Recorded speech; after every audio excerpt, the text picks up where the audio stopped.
Ang barangay na pag-uurlayan tangon niya na si Manang ini, iyo ang barangay na naging bantog sa ngaran kamasiram na suka.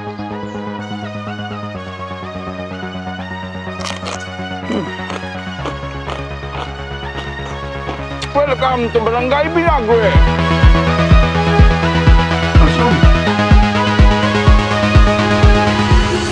Panahon bago pa mag-abot ang mga Kastila sa Tigaon, sa primerong tuga kan Bulkan Isarog, nagkapirang lugar ang natambunan na naging kausa kan pag-atras kan kadagatan.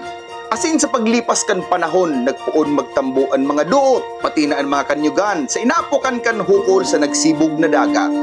Ang lugar na ini inaapod tanangon niya nin Sitio Rancho kan Barangay Huyon-Huyon. Asin sa itaas na parte kan lugar na ini, ang saro sa nabiyayaan nin Haralangkaw.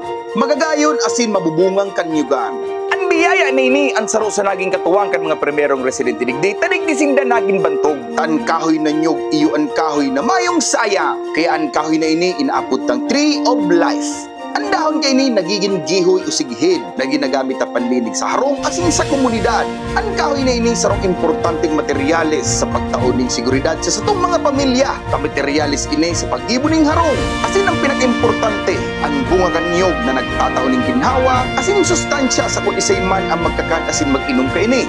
Saro sa naitataw kan kahoy na nyog, asin na-discover ka mga nagkairot na tao, sa kahoy na ini nasarok palan ini sa may pinakamasirap na produkto kan alak na inaabot na ng tuba sa presenteng panahon. Kan mayo pang merkado sa udan sa banwa ni Tigaon, naglilibot ang mga tao hindi para magtinda ng tuba. Na kung minsan tigliribay ninda ni mga kagamitan ang sindang mga panindan alak, alagad. Sa kadakulang kan mga paramanggot o mga paratuba sa lugar nini, kadakul anday nababakal na tuba na naging kausa kan pag-istak ninda sa sarong gilid kan sa indang harong sa mga alak na ini. Asin digdi ninda na discovery na minaalsong ini pag nag-iedad. Asin mas minasiram ini pag naghahaloy, tamas naglilinaw ang huli ka ini. Kaya igsasarap ninda ini, tapos tigpapali sa bote, sarong dagdag hanap buhay kan mga residente digdi ang pagtinda ng suka. Sa pag-arabutan kan mga Kastilang mananakop sa Kabikulan, saro sa nadiskubre ninda sa banwa ni Tigaon na mayaman palan ini sa produkto nin suka na saro sa pinag-importante na pangpasiram sa satong pagkakan. Kaya kan binisita kan mga Kastila ang lugar na ini para makipagribay nin mga kagamitan sa mga primerong tao sa lugar na ini. Magamit halik Espanya karibay kan lokal na produkto. Iyo ang tuba na kun apodon kan mga Kastila, vinagre, na kun sa English, vinegar. Kaya igdinamok na ang ngaran kan Barangay Vinagre.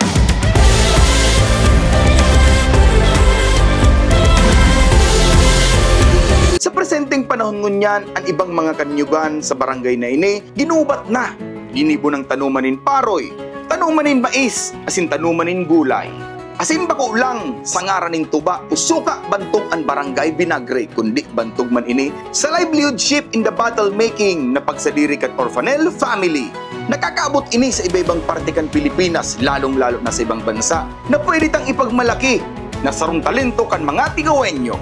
Kung kamo makapasyar sa Barangay Vinagre, igwadig din ng tulong perfect place to chill. Pasyaran nindo ang Terraza, Olympia Cafe, Ilawod Cafe, asin ang kape, gili. Tamasisirap ang mga luto igdi asin probadong kapehan.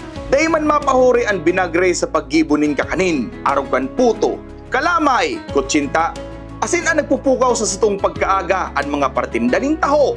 Pagpalaog na ang oras kan kasibutan, oras kan pag-ipos din pangudtuhan, saro ang barangay na ini sa bagsakan kan mga barato asin preskong sira, na kung madadangog ta sa presenteng panahon ngunyan, na tiglilibot sa bilog na banwaan, madadangog ta ang sindang pagbinser sa mga parabakan. Madyan na po ka mo mga suki, barakal na, ayun. Yaon manigdi ang duwang daycare center na makukuha mo sa Katayid kan Barangay Hall, asin igwaman sa Zone 4 kan Barangay. Sa Zone 6 mo man makukuha ang Vinagre Elementary School. Yaon mo man digdi manunuparan sa dagat na tigdunar kan Lelis family, ang standalone Eleanor P. Lelis Senior High School na nag-ooperate na sa presenteng panahon ngunyan, asin papakinabangan sa halawig na panahon kan mga kaakian, asin kan puturo kan banwaan. Ang Barangay Vinagre igwanin 2,985 nin population, asin 735 households. Yaon manigdi ang aktibo, magayon asin mantinidong mga kapelya, kapelya ni San Antonio de Padua, asin ang Jesus Loving Shepherd Christian Fellowship. Si San Antonio de Padua ang patron kan Barangay Vinagre, asin maugmanindan tig-celebrar ang fiesta ka ini kada Hunyo 4 asin Hunyo taon-taon. Yaan manigdian pag-core evacuation center kan Banwaan Tigaon na pinapakinabangan sa oras kan kalamidad. Kataid man kay ni Unberting Facility and Health Center kan Barangay Binagre. Asin base sa samong pagre-research, yaon sa oldest data of Tigaon na nakasurat kan 1903 kapali ang Barangay Binagre sa 8 founding barangays kan Banwaaning Tigaon. Sa likod kan maalasum na ngaran, makasimangot na sa usawan, dahil mawawara sa fiestahan lalong-lalo na sa mukbangan. Nasa likod kan mga residente hindi, ang sa indang pagiging ugmahon, trangkilo asin pagiging kontento sa simpleng buhay sa indang mga kanya-kanyang pamilya. Para mas mabisto mo ang Banwaaning Tigaon, pirmi mag-antabay sa programa ni Cap J na iyuan balikan ang lupang sinilangan. Yakap kayo ni Cap J. Samahan mo kong maglakbay, libuting na tuklasin.